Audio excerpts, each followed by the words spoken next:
성경의 가르침은 다음과 같습니다.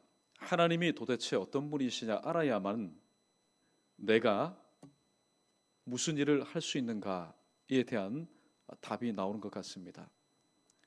우리를 향한 하나님이 어떤 분이신 줄 알지 못하면서 서로를 향해서 우리가 또 신앙생활을 하게 되고 또 대하게 되는 것이 참으로 어려운 것을 보게 됩니다. 그러나 하나님이 누구이신지, 하나님이 어떤 분이신지를 알게 되면은 그분께 받은 그 은혜를 덧입어서 우리 또한 주변에 있는 모든 이들에게 하나님께로부터 받은 은혜와 사랑을 함께 나눌 수가 있는 것입니다. 우리가 잘 알고 있는 말씀입니다. 특별히 이사야 41장 10절 말씀, 다들 외우시는 말씀인데, 이 이사야 41장 말씀은 포로 생활로 인해서 잔뜩 두려움 가운데 있는 바로 이스라엘 백성들을 향한 하나님의 위로와 하나님의 소망의 말씀입니다. 이사야 선지자 당시 주변 전국은 어땠습니까? 지금 이스라엘 백성들은 바벨론의 포로 생활을 하고 있었던 그런 정황 가운데 있었습니다. 그런데 보십시오. 아수르도 하나님의 도구였고 바벨론도 하나님의 도구였습니다. 그러나 이 아수르와 바벨론이 하나님의 뜻대로 행할 때는 하나님께서 부강하게 하였습니다. 그러나 하나님의 뜻을 넘어갔을 때 하나님은 세우셨던 아수르도 또 세우셨던 바벨론도 하나님은 치었습니다. 그 바톤을 바로 바사, 요즘으로 말하면 페르시아의 바로 고레스 왕에게 하나님이 그 바톤을 넘기셨습니다. 이 페르시아의 고레스 왕이 얼마나 강성하였냐면은 메데라는 나라를 정복했고 또 바벨론까지 정복하였습니다. 지금 바벨론의 포로 생활을 하고 있었던 이 이스라엘 백성들, 우리를 지배하고 있는 나라가 바벨론인데 이 바벨론이 페르시아에 지금 먹힌 겁니다. 그러므로 오늘 이 이스라엘 백성들의 그 앞날, 이스라엘 백성들의 그 전국, 이스라엘 백성들의 그 마음은 심히 불안할 수밖에 없었습니다. 내일을 전혀 예측하지 못하는 불안한 가운데 하루하루의 삶을 살아갑니다. 이때 하나님께서 이스라엘 백성들에게 이사야 선지자의 입을 통해서 주신 말씀이 바로 41장 말씀입니다. 오늘 우리도 마찬가지입니다. 사실 우리는 자유 대한민국 국민으로서 살아갑니다. 육신적으로 법적으로는 우리는 지배를 받지 않습니다. 그러나 눈에 보이지 않는 세력에 의해서 우리는 또한 지배를 받으며 살아가고 있습니다. 죄의 세력에 의해서 또 눈에 보이지 않는 여러 가지 관계에 얽매여서 하나님의 백성, 하나님의 자녀이지만은 자유하지 못하는 그런 삶을 살아가고 있습니다. 솔직히 이 자리에 나와서 찬양하고 기도하고 말씀 들을 때는 잠깐 자유함을 누리고 조였던 것으로부터 또 막혔던 것들로부터 잠깐 숨꿈을 튀는 것 같지만은 또다시 돌아간 삶의 현장에서는 여전히 다람쥐 쳇바퀴 돌아가는 삶을 답습하는 것이 우리의 모습입니다. 여전히 우리 가운데는 하나님을 믿고 하나님을 신뢰하지만은 우리의 마음 한구석에는 여전히 두려움과 불안과 또 염려와 근심과 걱정이 우리의 삶 가운데 있다라는 말씀입니다. 자, 그러나 하나님이 어떤 분이신지 알면은 우리가 어떠한 상황 가운데 있다 할지라도 나를 대하시는 하나님이 어떠한 분인지를 우리가 알 수 있다면은 오늘 본문 말씀에서 이스라엘 백성들이 하나님은 이런 분이구나, 하나님의 그 신실하심은 변하지 않는구나, 이사야 선지자의 말을 하나님의 말씀으로 액면 그대로 믿을 때에 오늘 이스라엘 백성들은 이 속박된 나라 가운데서도 다시 한번 산소망을 품으며 살아나갈 수 있었던 것입니다. 자, 우리 8절 말씀 우리 함께 읽어보겠습니다. 과연 이 이스라엘 백성들에게 있어서 하나님은 어떤 분이시냐? 아니요, 하나님은 이스라엘 백성들을 어떻게 대우하셨는지 말씀을 통해서 함께 살펴보겠습니다. 8절입니다. 시작. 그러나 나의 종 너 이스라엘아, 내가 택한 야곱아, 나의 벗 아브라함의 자손아. 아멘. 오늘 세 가지를 말합니다. 지금 두려움 가운데 떨고 있었던 이 이스라엘 백성을 향해서 하나님께서 첫 번째, 너희는 나의 종이다. 너희는 페르시아의 종이 아니다. 너희는 바벨론의 종이 아니다. 너희는 나의 종이다. 두 번째는 너희는 나의 택한 자다. 내가 선택한 너희는 선민이다. 그리고 오늘 친근한 말씀을 합니다. 너희는 바로 나의 친구이지 않느냐. 너희는 나의 벗이지 않느냐라고 말씀하고 있습니다. 지금 주변 상황으로 인해서 이스라엘 백성들이 하나님의 백성이지요. 하나님의 선민입니다. 하나님께서 지금까지 이 땅에 존재했던 어떤 민족보다도 어떤 백성보다도 하나님께서 품고 품으셨던 이스라엘 백성들. 그러나 보십시오. 이 이스라엘 백성들이 품고 있었던 하나님의 선민의식, 우리는 하나님께서 선택하신 특별한 민족이라는 이 의식, 그러나 연일 들려오는 소식들은 좋은 소식이 아닙니다. 바벨론의 포로 생활을 하고 있는데 그 바벨론을 지금 페르시아가 쳤습니다. 도대체 우리 민족의, 나의 가정의, 내 앞길은 어떻게 될 것이냐. 듣고 보는 것, 피부로 느끼는 것이 더 크다 보니 그동안에 크고 신뢰하였고 믿었던 하나님이 적게 여겨집니다. 그리고 이 모든 것이 내 눈도 장악하고 내 귀도 장악하고 나의 모든 오감각을 장악하다 보니 하나님 선민 의식이라는 이 의식이 믿음에서 자꾸만 불안으로 바뀌어져 가고 있습니다. 이런 때 하나님께서는 이것조차도 의심하는, 하나님의 선민이라는 사실조차도 의심하는 이 이스라엘 백성들에게 아니다. 나는 너희의 주인이다. 내가 너희를 택했다. 나는 너희의 친구요 너희의 벗이라고 말씀하고 있습니다. 그러면서 큰 위로와 소망을 주고 있습니다. 또한 9절에서는 오늘 하나님이 이렇게 말씀합니다. 9절 말씀 계속해서 읽어봅니다. 시작. 내가 땅 끝에서부터 너를 붙들며 땅 모퉁이에서부터 너를 부르고 내게 이르기를 너는 나의 종이라. 내가 너를 택하고 싫어하여 버리지 아니하였다 하였노라. 하나님이 구체적으로 또 부연 설명까지 하십니다. 내가 너를 붙들지 않았느냐? 내가 너를 택하였고 너를 불렀지 않느냐? 너희가 지금 고통당하는 것 내가 싫어서 버리는 것 아니다. 나는 너희를 싫어서 버리지 아니하였다고 말씀하고 있습니다. 누가복음 15장에 보면은 비슷한 시상이 나옵니다. 이 둘째 아들이 돼지 우리 안에서 철이 들었습니다. 진작에 철이 들었으면은 아버지도 마음고생하지 않고 또 이 아들도 몸고생하지 않았을 겁니다. 이 둘째 아들이 돼지 우리 안에서 깨달은 것이 무엇이었습니까?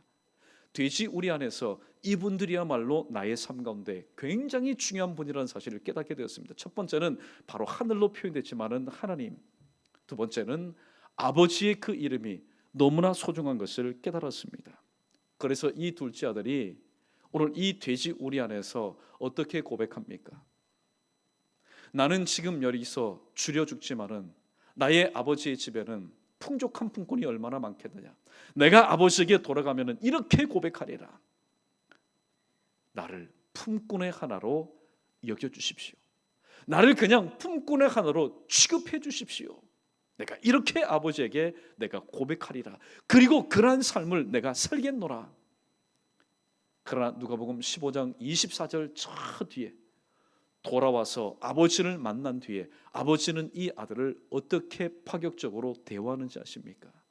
그래, 네가 내 것의 3분의 1을 허랑방탕하게 탕진하였으니까 야, 너 참 낯짝도 두껍다. 어떻게 품꾼의 하나로 여겨달라고. 여러분, 아버지는 그렇게 하지 않았습니다. 아버지는 어떻게 말합니까? 이는 죽었다가 살아난 아들이요 내가 잃었다가 다시 찾은 내 아들이라고 말하고 있습니다. 이 둘째 아들이 돌아올 때에 아들은 회복되었습니다. 아들이 돌아오지 않을 때는 그는 종이었습니다. 그는 고용되었던 돼지 우리와 함께 살았던 더러운 인생이었습니다. 그러나 그가 회개하고 회복될 때에 아버지는 그를 다시 둘째 아들, 둘도 없는 죽었다가 살아났으니 잃었다가 찾았으니 얼마나 귀한 아들로 여겼겠습니까? 이스라엘 백성들이 이와 같다라는 겁니다. 그러나 조금 전에 드린 말씀처럼 그래, 나는 하나님의 선민이야. 하나님께서 나를 택하셨지. 하나님은 나의 삶의 주인이야. 아무리 다짐하고 다짐하지만은 사람이 눈이 있는데 안 보겠습니까? 귀가 있는데 여러분 안 듣겠습니까? 피부가 있는데 안 느끼겠습니까? 보고 듣고 느끼는 것이 매일마다 나의 삶을 더욱더 주눅들게 만듭니다. 돌아가는 주변 정세의 불안을 느끼게 된 이 이스라엘 백성들, 이제는 불안을 뛰어넘으면서 두렵기까지 합니다. 과연 하나님은 계신가? 하나님은 우리와 함께 하시는가? 하나님은 우리를 돌보아 계시는가? 여러분, 요한복음 15장 5절에 보면은 예수님께서 이런 말씀을 제자에게 하신 적이 있습니다. 염두에 두고 하셨겠죠. 너희가 나를 떠나서는 아무것도 할 수 없다. 사람이 언제 두려워할까요? 언제 불안합니까? 사지백체가 다 있음에도 불구하고 내가 죽은 인생 아닙니다. 내가 살아 있습니다. 그럼에도 불구하고 보면서도 보지 못하는 것처럼, 들으면서도 듣지 못한 것처럼, 입이 있으면서도 말하지 못하는 것처럼, 아무것도 할 수 없다라는 것처럼 여러분, 불안한 게 없습니다. 두려운 게 없습니다. 이때 하나님은 자기의 전지전능하신 이름을 걸고 내가 너희에게 말한 것, 내가 너희를 나의 종이라고 부르지 않았느냐? 내가 너희를 택하였다고 부르지 않았느냐? 내가 너희를 나의 벗이라고 부르지 않았느냐? 내가 너를 불렀고 택했고 너를 실어서 버리지 아니했다고 말하지 않았느냐? 나 이제 시건치 않겠다. 시건이 뭡니까? 말을 다시 먹는 겁니다. 없었던 일로 하는 겁니다. 그러나 하나님은 그렇게 하지 않겠다라고 하나님의 전지전능하신 당신의 이름을 걸고 오늘 본문 8절로 10절까지 읽었지만은 16절까지 보면은 12번이나 내가 그렇게 해주겠다고 말씀하고 있습니다. 하나님의 위로의 메시지는 크게 두 가지입니다. 우리 오늘 10절 말씀, 그 유명한 말씀 우리 함께 읽습니다. 시작. 두려워하지 말라, 내가 너와 함께함이라. 놀라지 말라, 나는 내 하나님이 됨이라. 내가 너를 굳세게 하리라. 참으로 너를 도와주리라. 참으로 나의 의로운 오른손으로 너를 붙들리라. 아멘. 하나님의 위로의 메시지는 두 가지입니다. 첫 번째는 두려워하지 말라. 두 번째는 제발 놀라지 말라. 우리가 왜 급변하는 주변 정세와 불안한 현재의 삶 속에서 우리가 놀라고 우리가 두려워합니까? 그것은 바로 하나님이 어떤 분이신지, 나를 대하시는 하나님이 어떤 분이신지를 우리가 알지 못하기 때문에 우리는 두려워할 수밖에 없고 놀랄 수밖에 없습니다. 그러나 오늘 이스라엘 백성들이 처한 것과 똑같은, 아니요 그 이상의 상황 가운데 한복판에 있다 할지라도 우리가 두려워하거나 놀라지 말아야 될 이유를 오늘 10절에 등장하는 하나님의 모습을 통해서 우리는 발견하게 됩니다. 첫 번째, 하나님은 바로 나와 함께 하시는 분이시기 때문입니다. 하나님은 나와 함께 하시는 분이시기 때문입니다. 오늘 말씀하지 않습니까? 내가 너와 함께 함이니라. 내가 너와 함께 하시기 때문에 너희는 두려워하지 말고 놀라지 말라고 말씀하고 있습니다. 우리 유니교회 성도들에게 다시 한번 질문합니다. 여러분, 오늘 인간에게 가장 큰 복이 뭘까요? 우리 연희교회 가운데 가장 큰 복이 뭘까요? 그것은 바로 하나님이 우리와 함께 하시는 복인 줄로 믿습니다. 여러분, 하나님이 우리와 함께 하시는 것, 물론 재정이 힘들 때에 재정이 치워지는 것, 그걸 복이라고 말할 수 있겠지요. 예를 들어서 건물이 참 열악할 때에 새로운 건물이 건축되어지는 것, 우리 연희교회의 복이라고 말할 수 있을 겁니다. 그러나 정말로 우리 연희교회, 이 땅에 존재하는 모든 인간에게 가장 큰 복은 이 모든 것을 아시고 들으시고 이 모든 것을 행하실 수 있는 하나님께서 우리와 함께 하시는 것, 임마누엘이 바로 오늘 우리에게 가장 큰 복입니다. 죄와 질병과 죽음에 수고하고 무거운 짐진 우리 인간에게 주어진 축복의 말씀은 무엇입니까? 그것은 바로 마태복음 1장 23절 말씀 아니겠습니까? 우리 자막 우리 함께 천천히 읽어보겠습니다. 시작. 보라, 처녀가 잉태하여 아들을 낳을 것이요 그의 이름은 임마누엘이라 하리라 하셨으니 이를 번역한즉 하나님이 우리와 함께 계시다 함이라. 아멘. 하나님이 우리와 함께 계시다, 얼마나 멋진 말씀입니까? 그러나 만약에 이것이 말씀으로만 우리에게 있다면 아무런 소용이 없습니다. 아무리 우리가 신뢰하고 우리가 좋아하는 그런 말씀이라 할지라도 그 말씀이 벽에 걸려있는 액자 안의 말씀이라면 그 말씀과 나와는 아무런 상관이 없습니다. 그 말씀이신 주님께서 오늘 마태복음 11장 28절에서 우리에게 이와 같이 말씀합니다. 수고하고 무거운 짐진 자들아 다 내게로 오라. 내가 너희를 쉬게 하리라. 예수님께서 이 땅에 오시기 전까지 인류가 경험하지 못했던 것이 있다면 무엇일까요? 그것은 쉼이라는 것을, 죄인들은, 수고하고 무거운 짐진 자들은 쉼이라는 것이 도대체 무엇이냐, 평안이라는 것이 도대체 무엇이냐, 그것을 보지도 그것을 누리지도 못하였습니다.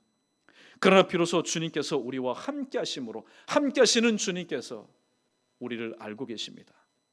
죄와 질병과 사망과 죄로 인해서 파생된 수고하고 무거운 짐을 날마다 지고 가는 우리들에게는 쉼이 필요하다는 사실을, 평안이 필요하다는 사실을 아셨습니다. 그래서 다 내게로 오라. 내가 너희에게 평안을 주리라, 쉼을 주리라 말씀하셨던 것입니다. 양치던 경험이 있었던 다윗은 이렇게 또 고백하고 있습니다.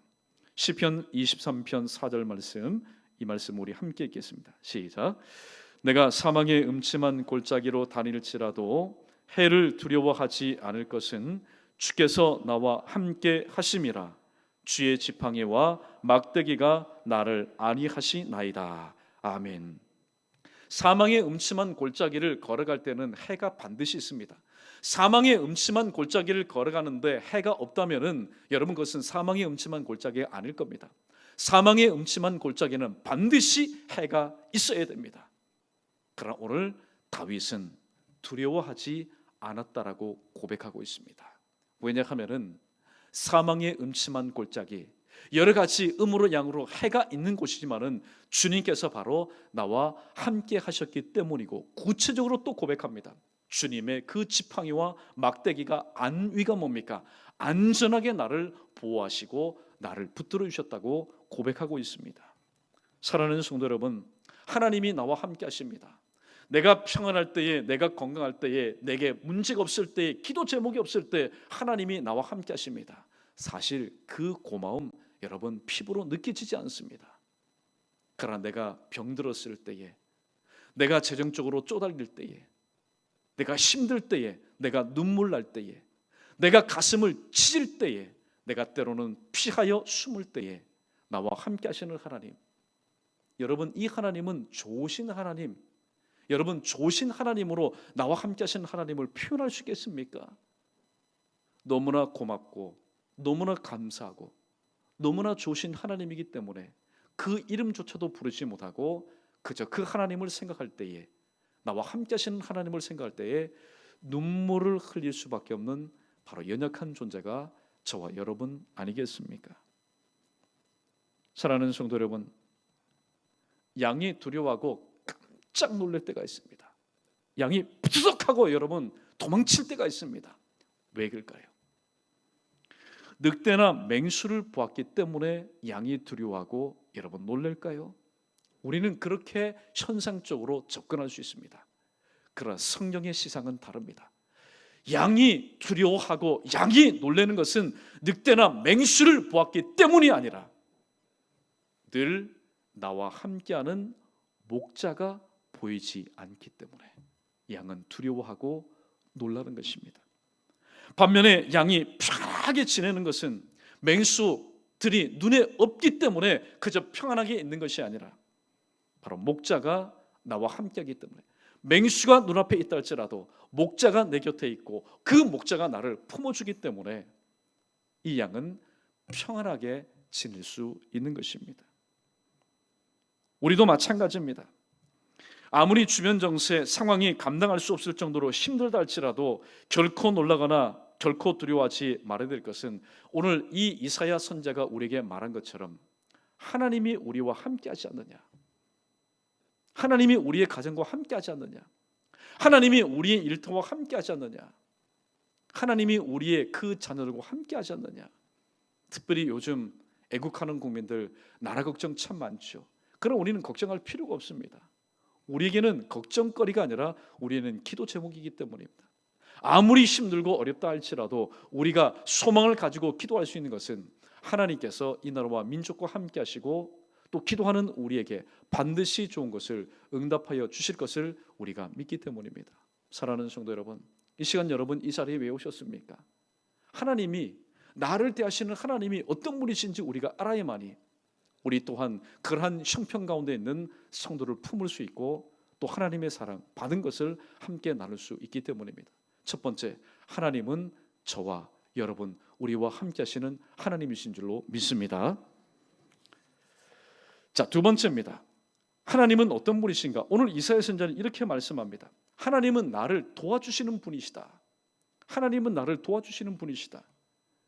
창세기 2장을 보면은 하나님께서 홀로 독처하는 이 아담에게 하나님께서 아리따운 이 땅에 존재하는 전무후무한 한 여인을 만드셔서 선물로 주었습니다. 근데 성경에 보니까 돕는 배필로 허락해 주셨다. 옳거니 인류의 시조부터 마찬가지입니다. 인간은 서로 어떻게 해요? 돕고 도와줘야 되는 존재이구나. 가태한 아기를 한번 보십시오. 이번 주간에도 또 아기가 이렇게 태어났지만은 가태한 아기를 보면은 부모의 도움 없이는 정말로 하루도 단 한 시간도 온전히 살 수가 없습니다. 태어날 때부터 나를 낳으신 부모님의 도움을 받습니다. 아이들이 성장하게 되면은 이제 그 성장기 연령에 따라서 때로는 친구의 도움도 필요하고 선생님들의 도움도 필요하고 여러 이웃들, 때로는 교회 지체들의 도움이 필요한 것이 사실입니다. 성경적인 용어는 아니지만은 이웃 사촌이란 말 얼마나 여러분 정감이 갑니까? 이웃 사촌. 서로 도우며 사는 정든 존재를 말하고 있습니다. 그러나 여러분, 아무리 이웃 사촌들이 내 앞에 있고 뒤에 있고 양옆에 있고 여러분 나와 함께 한다 할지라도 이웃 사촌의 도움은 한계 안에 있을 때만 그 도움은 유효한 겁니다.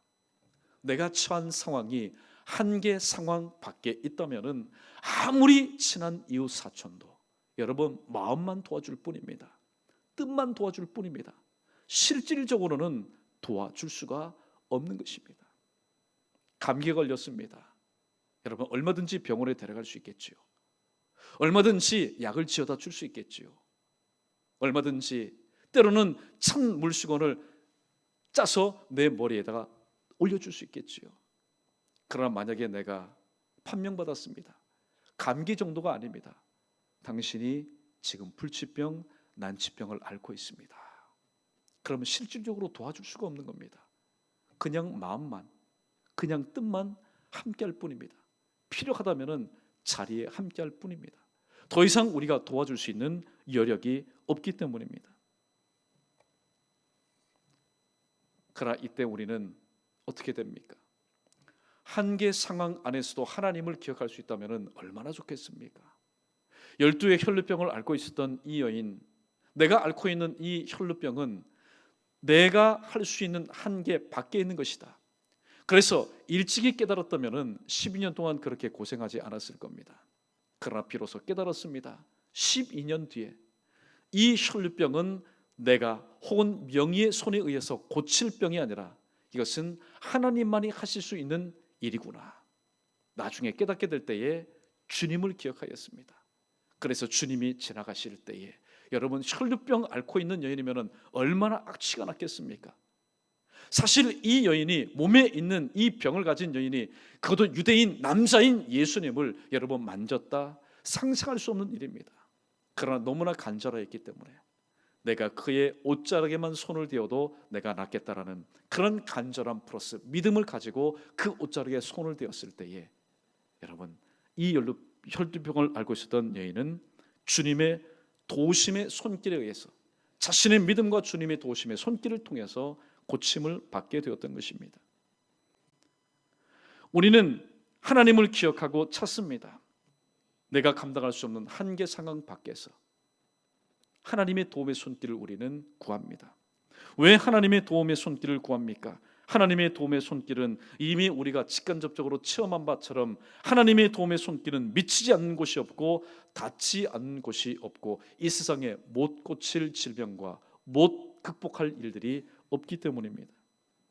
그래서 다윗은 시편 54편 4절에서 쫓겨다닐 때에 그가 쫓겨다닐 때에 절체절명의 위기 가운데 있을 때에 자기 자신을 대하신 하나님을 이렇게 소개하고 있습니다. 우리 54편 4절 말씀 함께 크게 읽어보겠습니다. 시작. 하나님은 나를 돕는 이시며 주께서는 내 생명을 붙들어 주시는 이시로다. 아멘. 예. 하나님은 나를 도와주시는 분이시다. 정말 하나님은 고마우신 분이구나. 하나님은 절체절명의 위기 가운데는 나를 붙들어 주시는 분이시라고 고백하고 있습니다.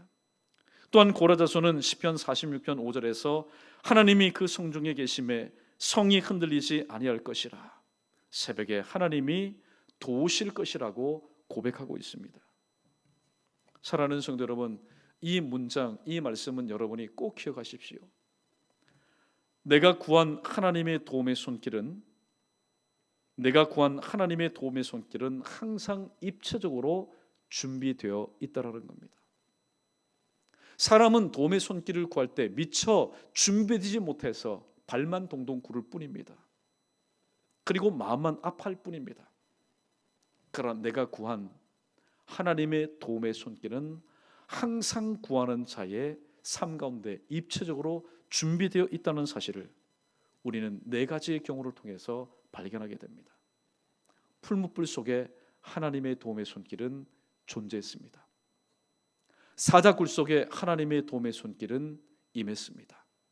그리고 감옥 속에도 하나님의 도움의 손길은 여전히 있었고, 그리고 굴 속에도 하나님의 도움의 손길은 이미 오래전에 예비되어 있었습니다. 그러므로 우리는 기도를 통해서 하나님의 도움의 손길이 임하도록 우리는 요청해야 됩니다. 누가복음 10장에 보면은 강도 만난 자의 비유가 등장합니다. 강도 만났습니다. 이 사람에게는 정말로 도움의 손길이 필요합니다. 예수님은 비유로 말씀하였습니다. 사실 저와 여러분, 우리 모두는 이 세상에서 죄에 의해서 도둑맞은 또 강도 만난 자 아니겠습니까? 죄로 인해서 마비가 되었습니다. 눈은 있지만은, 손은 있지만은, 입은 있지만은 제 기능을 하지 못합니다. 있는 자리에서 호수아비처럼 유명무실한 삶을 우리는 살아갑니다. 그 누군가의 도움이 필요한 자들입니다. 이때 믿었던 제사장과 레위인은 빤히 보고 피하여 지나갔습니다. 자기의 업무가 끝났기 때문에 일신상의 위협 가운데 빠지지 않기 위해서 어려움 가운데 있는 이 인생을 보고도 피하여 지나갔습니다. 그러나 사마리아인이 굳이 이 유대인, 강도 만난 유대인을 여러분 도와줄 필요가 없습니다. 도와주지 않아도 누가 뭐라고 손가락질하지 않습니다. 그러나 사마리아인은 불쌍히 여겨 사랑하여 가까이 와서 모든 부비를 다 되어 주었습니다. 완치될 때까지. 예수님은 이 비유를 통해서 바로 그 사마리아인의 심정이 강도 만난 자와 같은 너희 인생을 향한 나의 마음이라고 예수님이 말씀하셨습니다. 또 여호수아 2장을 한번 보십시오. 정탐하기 위해서 여리고성에 들어갔습니다. 그런데 발각이 되었습니다. 이 여인의 한마디면은 죽을 수밖에 없었습니다.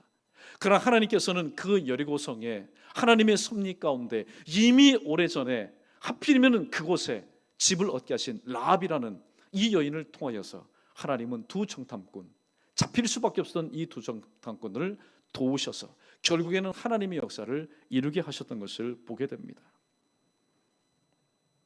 저와 여러분, 우리의 삶도 마찬가지입니다. 오늘도 도움이 필요합니까? 그럼 우리는 눈에 보이시는 하나님은 멀리 여겨집니다. 눈에 보이는 사람이 가깝습니다. 그래서 우리는 하나님의 말씀을 무시합니다. 인생을 의지하지 말아라.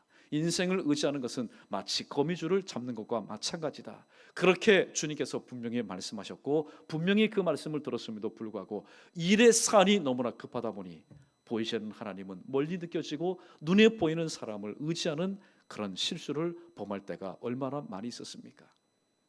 그러나 그러한 실수를 범했음에도 불구하고 하나님은 여전히 우리의 연약함을 아시기 때문에 오늘 본문 말씀을 통해서 내가 너를 도와주겠다, 내가 너를 도와주겠다라고 주님은 말씀하고 있습니다. 사랑하는 성도 여러분, 사람은 도와주겠다 말하여도 한계상을 넘어가게 되면은 시건하게 됩니다. 공수표 남발로 끝나게 됩니다. 그러므로 사람을 믿다가는 오히려 믿은 만큼 기대한 만큼 실망이 큰 이유가 바로 여기에 있습니다. 그러나 하나님은 우리를 실망시키는 분이 아닙니다. 왜냐하면 하나님께서는 우리의 모든 것을 아시고 그렇게 말씀하시기 때문입니다. 아무쪼록 오늘도 나를 도와주시는 하나님, 여러분 필요할 때만, 내가 급할 때만 나를 도와주시는 하나님 찾지 마시고, 여러분 필요가 없을 때도, 도움이 없을 때도 하나님은 늘 나를 도와주시겠다고 우리의 삶 가운데 입체적으로 오늘 또 기다리고 계시는 분이십니다. 그러므로 이 시간도 여러분 기도하실 때 하나님 나를 도와주시겠다고 약속하셨지요. 성령 영역 쪽에서 나를 도와주시겠다고 약속하셨지요. 또 하나님 나를 도와주십시오. 하나님이 나를 도와주지 않으면은 오늘 또 내 안에 쌓여 있는, 내 안에 오늘 또 촉촉히 적셔지는 가슴으로 오늘 또 흘렸던 눈물이 있습니다. 이 눈물 가지고 또다시 돌아가기 싫습니다. 하나님, 저의 젖은 마음을 주님의 따사로운 은혜로 다시 한번 뽀송뽀송하게 주님께서 회복시켜 주시고, 이 눈물 많은 인생, 주름진 인생, 하나님 기도 응답하여 주셔서 펴주시는 그런 은혜를 내 생애 가운데 체험할 수 있도록 나를 도와달라고. 여러분, 누가 기도합니까? 목마른 사람이 우물 파는 겁니다. 여러분의 상황을 보고 옆에 있는 사람이 여러분 기도하지 않습니다.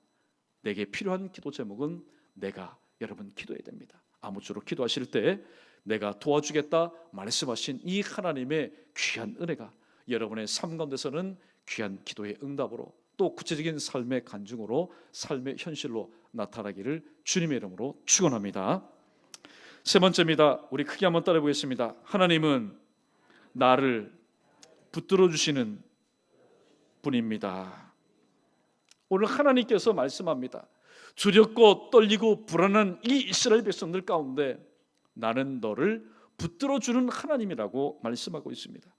시편 37편 23절 24절 말씀 우리 함께 읽어보겠습니다. 시작.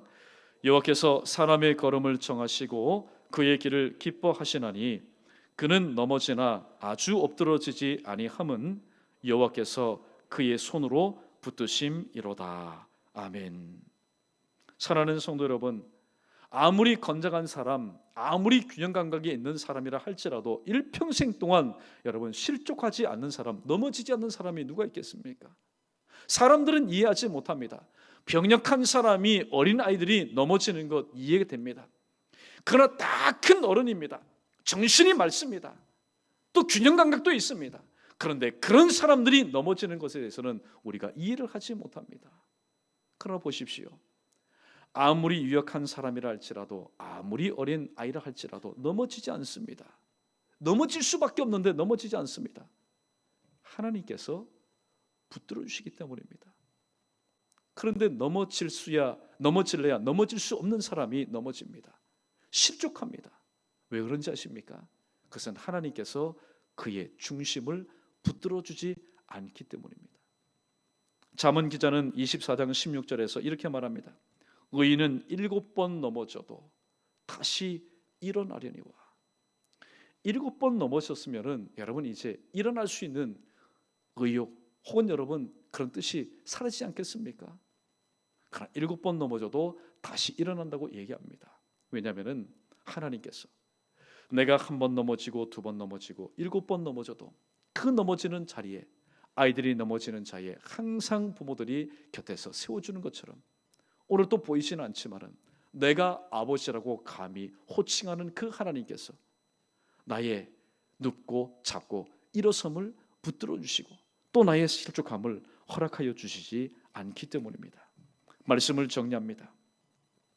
저와 여러분 우리 모두는 어떻게 보면 오늘 본문에 등장하는 이스라엘 백성들과 진배 없이 모두 여러 가지 삶 가운데 여러분 눌려 있는 삶, 때로는 막히고 다치고 꼬인 삶을 살아가는 존재들입니다.